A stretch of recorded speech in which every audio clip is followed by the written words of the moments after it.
Hello, everybody. Welcome to another high school football preview here on KXAN Plus.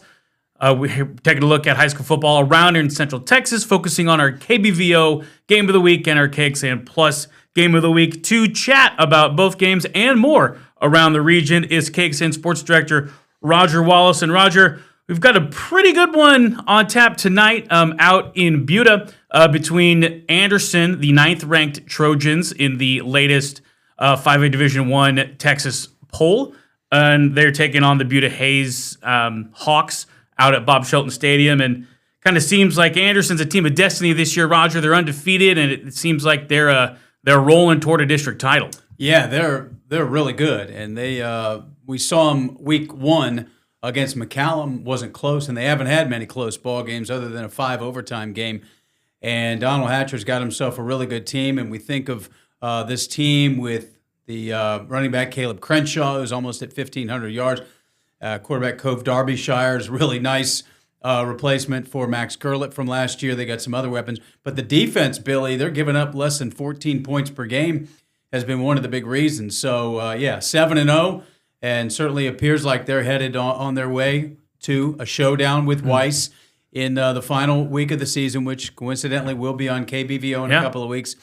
Hayes is a tough situation, Billy, because they lost their quarterback a few weeks ago, Tacoma Ames. Yeah. And we saw him in that game against Hendrickson on KBVO, and he's a really good player. I was say he looked pretty good against Hendrickson, yeah. So, it's funny, we do these we do our lists and we contact the coaches, and from week 1 in August, Donald Hatcher sends me their starting lineups and their two deeps almost identical. That's wild.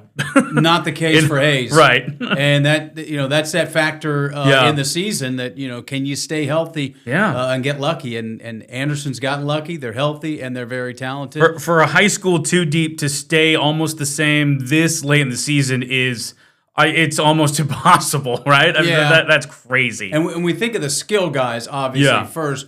But, man, if you can keep that offensive line healthy, and that's what Anderson's done. Hayes is pretty consistent on the offensive line, but just a tough break for Mark Torres' team. Kind of fight for their lives here at 2-3 in district play tonight with that Anderson game. That'll be a 7:30 game on KBVO. Yeah, we'll bring it up here. KBVO Game of the Week, Anderson, Buda Hayes, 7:30, Bob Shelton Stadium. Last week, teams were on both ends of the spectrum. Anderson pounds Cedar Creek 62-3, and then Buda Hayes falls to College Station 52-7.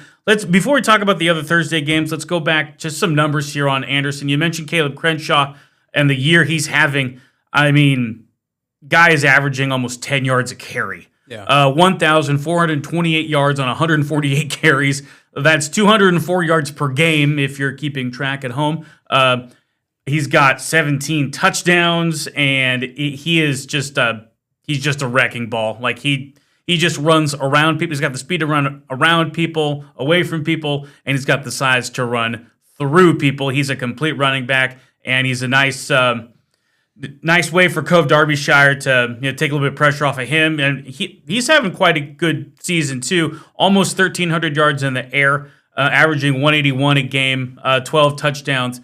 5 interceptions. So the Trojans are rolling, and kind of seems like there's 2 teams going in a little bit different direction when it comes to Anderson and Hayes. Yeah, and this is, we don't sit here and talk about AISD teams in the top 10 that often. LBJ has had their time, especially when they moved to 4A, played for a state championship.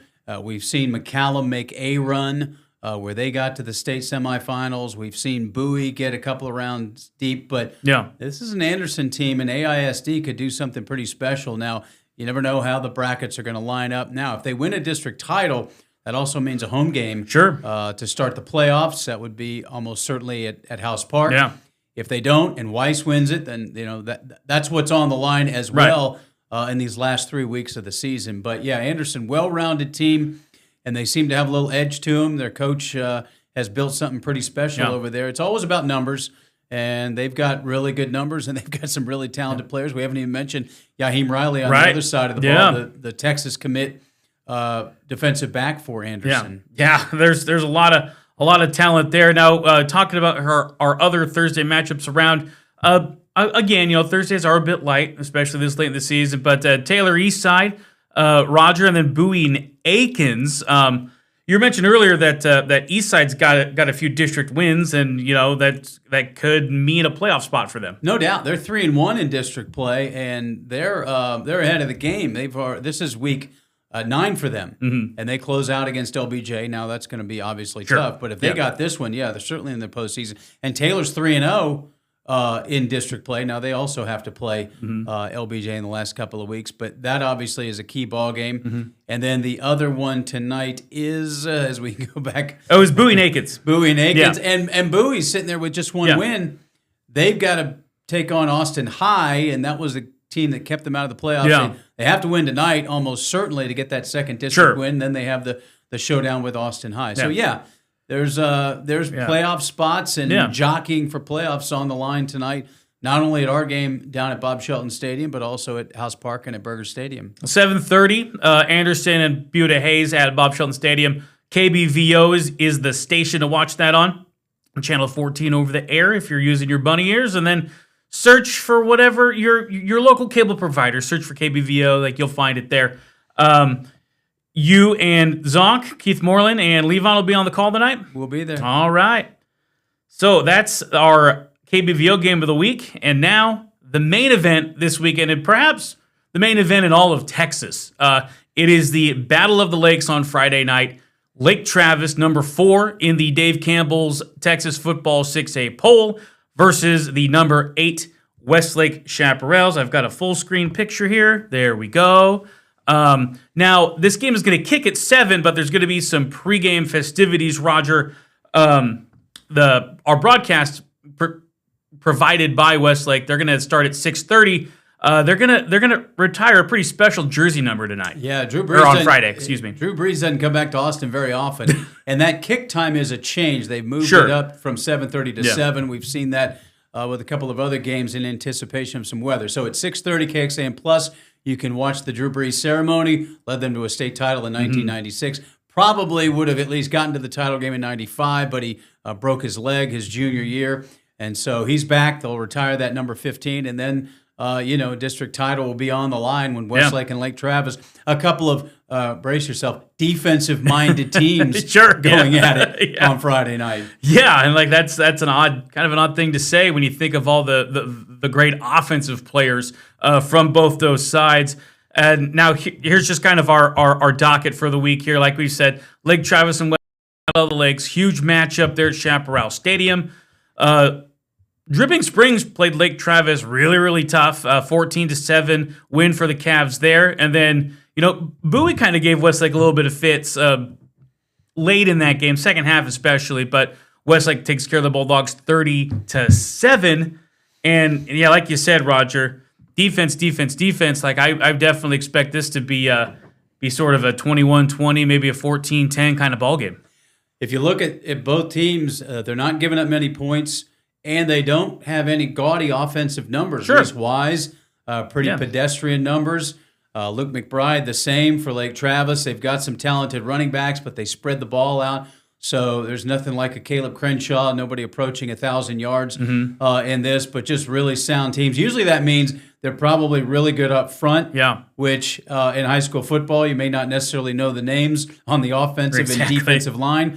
But I think this will be. I think you would think there will be a low-scoring game, and if weather, enters the picture, maybe in the second half, that also could affect things. Yeah, I think it kind of lends itself to a guy like Van Hopping. 750 yards this season, 17 touchdowns. He's averaging about 107 a game, and it seems like he's been at Lake Travis forever because he's been one of their main backs since he was a sophomore or so, and now he's a senior. So.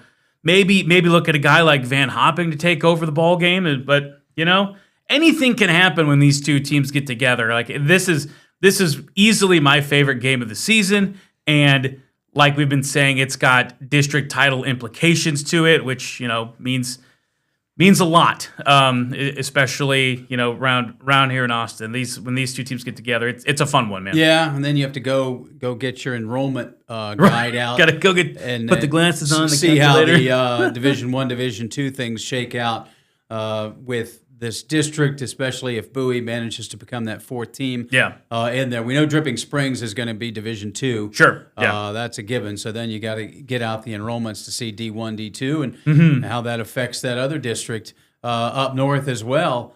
That is opposite of the Westlake and Lake Travis district. That's right. 25 6A with the likes of Vandergrift, which leads us to our matchups that we're watching: Vandergrift versus Hutto, Liberty Hill versus McCallum, and then Vista Ridge versus Maynard. Let's cover them real quick. There's some forecasts of weather in the area, like we've been saying, some maybe possibly severe storms. So they're moving that game up to 6.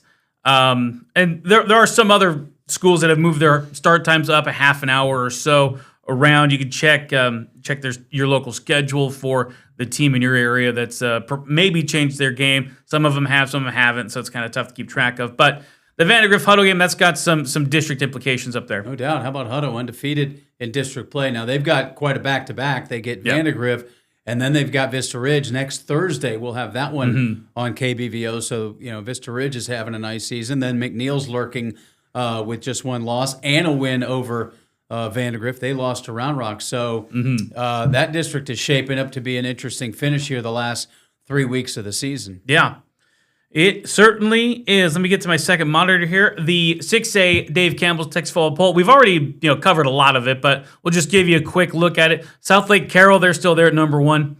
They've been there pretty much the entire season. Lake Travis holding steady at 4. And then Austin Westlake there at 8. Again, those two teams are meeting together in a top 10 matchup. Battle of the Lakes, going to be a fun one. And Dripping Springs kind of took a little hit in the poll after their 14-7 game. Let's see, they've dropped to 15. They were at 10. They've got Del Valle. They should not have a problem there. And if we go to our 5A poll here, it's here somewhere. This thing was being a pill earlier. All right, so that's fixed now. Austin Anderson there at 9, and then Weiss there at 10. Looking forward to that last game of the season between Anderson and Weiss to really flesh out that district. So good stuff, Roger. This is a really fun time of year for high school football. Yeah, because we talk about once you get into district play, they all matter. But now we see how things are shaking out in the district and starting to project what the playoff picture looks like. And you notice Weiss there, they've got a late bye, so they're off this week. Yeah. That's got to be a big plus to play 8 games and then finally get a little break before they go to their final 2 games of the season. Get a break before their stretch run because they're going to need it when they face Anderson. And I'm sure they've been thinking about that game you don't want to get ahead of yourself, obviously, but you can't help but kind of think ahead to games like that.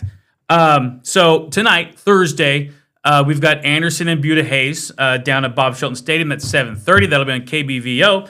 And then we have our Friday night game, the Battle of the Lakes, Lake Travis versus Westlake. The broadcast will start at 6:30. The kick is at 7. Roger, anything else that you want to talk high school football-wise that we've otherwise missed?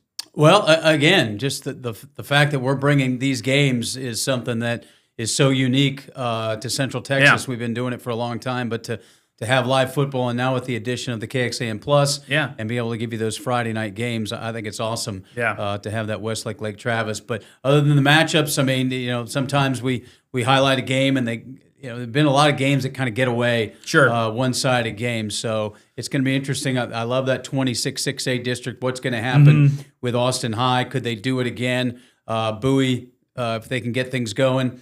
And then obviously at the top and where that falls with about Vandergrift. I mean, that's a story that there's something a little bit missing there after their state championship. And that's going to be quite a ball game out at Memorial Stadium in Hutto tomorrow night. So I think if it weren't for Westlake Lake Travis, we'd be making a much bigger deal out of that matchup. Sure. Yeah, I think Vandergrift Hutto, I think the defenses could take the night off. Yeah, they're going to score some points.